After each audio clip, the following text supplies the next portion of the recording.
এই হচ্ছে আমার বেগুন বাহার। নমস্কার। বেগুনকে কী করে গুণী বেগুন বানাতে হয়, সুস্বাদু বেগুন বানাতে হয়, এটা আমি এখন দেখাবো। বেগুনটা প্রথমে আমি নুন হলুদ মাখিয়ে ভেজে নেব। কড়াইয়ে সরষের তেল দেওয়া হয়ে গেছে। এবার বেগুনটাতে আমি নুন হলুদ মেখে নিয়েছি।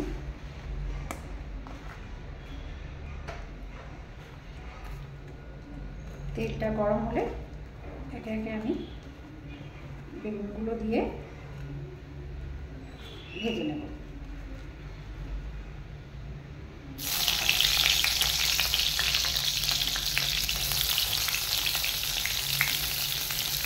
বেগুনগুলো ভাজতে ভাজতে আমি বলে দিই কী কী লাগছে। এটাতে লাগছে পেঁয়াজ, রসুন আর কাঁচা লঙ্কা একটা দিয়েছি আমি, যে যেরকম ঝাল খাবে সেরকম দেবে।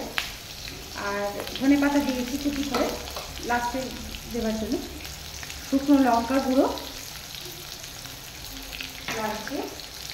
লাগছে, ধনে জিরে গুঁড়ো আর শুকনো লঙ্কা, তেল তো লাগছেই। আর লাগছে এলাচ, লবঙ্গ, দারচিনি, কসুরি মেথি শুকনো খোলায় ভেজে গুঁড়ো করা আছে। আর গুড় লাগছে, মিষ্টি, চিনি দিতেও পারে কেউ, যে যা খায় সে তাই দেবে। আর একটা পেস্ট বানিয়ে রেখেছি, এর মধ্যে কাজু, আদা, লঙ্কা আর টমেটো, আধখানা টমেটো আর 2 চামচ টক দই, এটা আমার পেস্ট করা আছে। এটা আমার লাগছে বেগুনের এই প্রিপারেশনটা করতে। যারা বেগুন খান না তারাও চেটে চেটে খাবেন, এত সুন্দর টেস্ট হয়। বাড়িতে বানিয়ে দেখবেন, তারপর আমাকে জানাবেন যে কেমন লাগছে।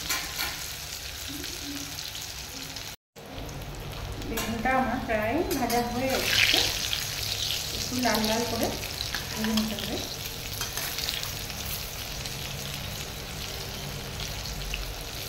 একটু উল্টে পাল্টে ভেজে নিতে হবে।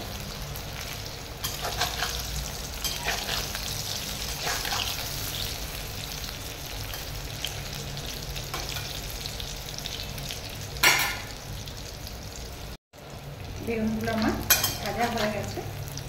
এবার আমি তুলে রাখছি।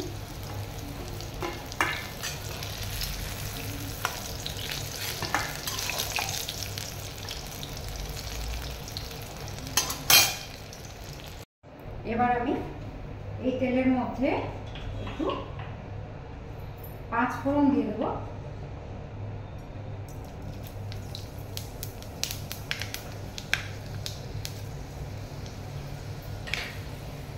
শুকনো লঙ্কা ফোড়নে দিয়ে দেবো।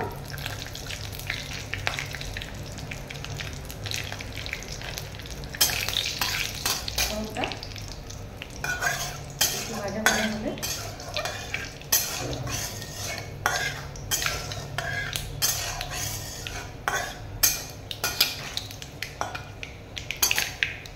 এর মধ্যে আমি পেঁয়াজটা দিয়ে দেবো।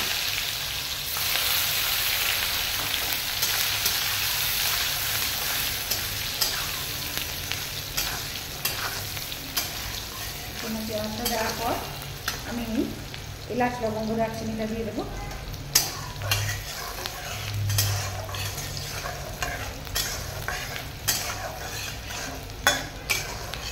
পেঁয়াজটা একটু ভাজা ভাজা হলে তারপর রসুন কুচিটা দিয়ে দেবো।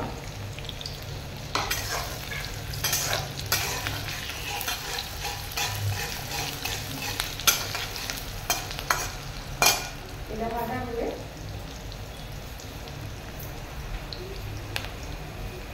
এর মধ্যে আমি লঙ্কা গুঁড়োটা দিয়ে দেবো।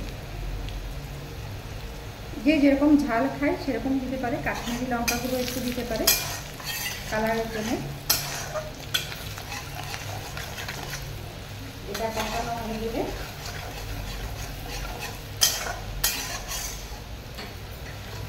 পেস্ট তৈরি করে রেখেছি, এই পেস্টটা দিয়ে দেবো। আদা, একটা কাঁচা লঙ্কা, কাজু, 2 চামচ টক দই আর আধখানা টমেটো দিয়ে আমি এটা করে রেখেছি। এটা আমার পেঁয়াজের, এটা আমার ভাজা হয়ে গেছে। দেখুন পেঁয়াজটা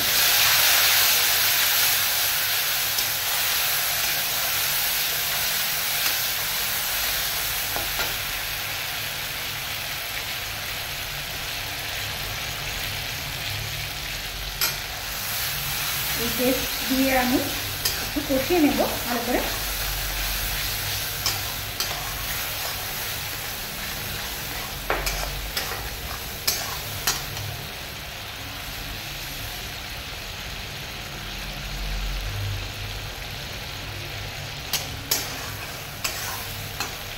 এটা কষানো হয়ে গেলে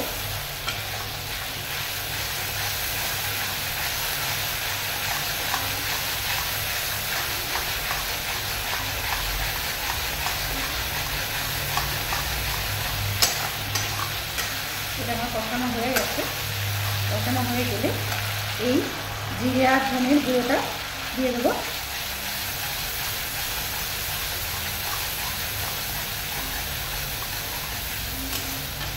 এটা দিয়ে আবার ভালো করে একটু কষাতে হবে।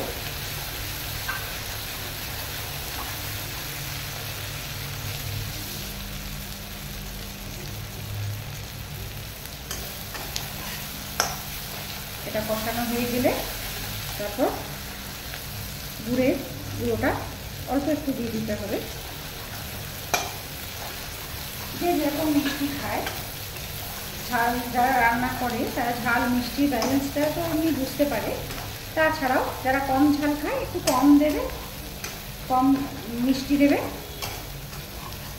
কম ঝাল খায় যারা তারা বেশি মিষ্টি দেবে, আর যারা বেশি ঝাল খায় তারা একটু কম মিষ্টি দেবে।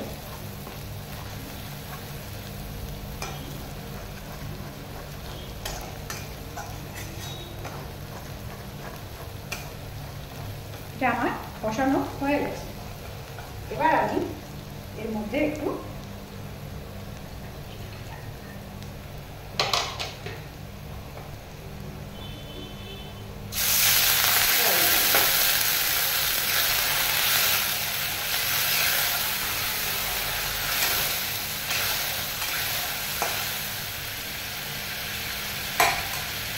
এরপর আমি এর মধ্যে নুন আর হলুদটা দিয়ে দেবো পরিমাণ মতো। এখানে হলুদ দিলাম অল্প,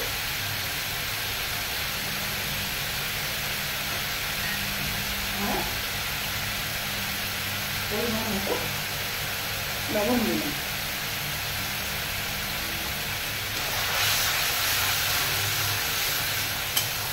এটা আমার কষানো হয়ে গেছে। এবার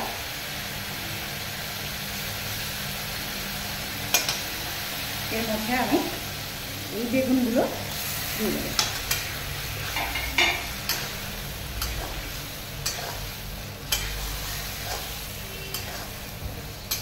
ভাতে, রুটিতে, পরোটাতে সবার সাথেই ভালো লাগে। যারা বেগুন খায় না, পছন্দ করে না, তারা একবার এটা করে বানিয়ে দেখতে পারেন। এবার আমি কসুরি মেথি, যেটা আমি ড্রাই রোস্ট করে গুঁড়ো করে রেখেছি, সেটা আমি দিয়ে দিলাম।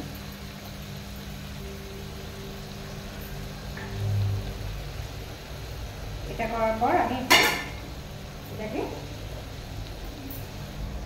ঢেকে দিলাম। এবার আমি ঢাকাটা খুলে দেখে নিলাম, রান্নাটা আমার হয়ে গেছে।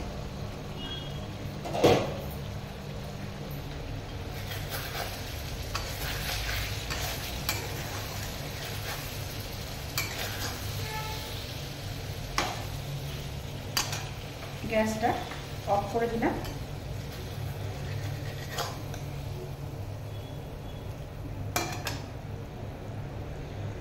একটু ধনেপাতা ছড়িয়ে দিলাম। রান্নাটা আমার কমপ্লিট হয়ে গেছে।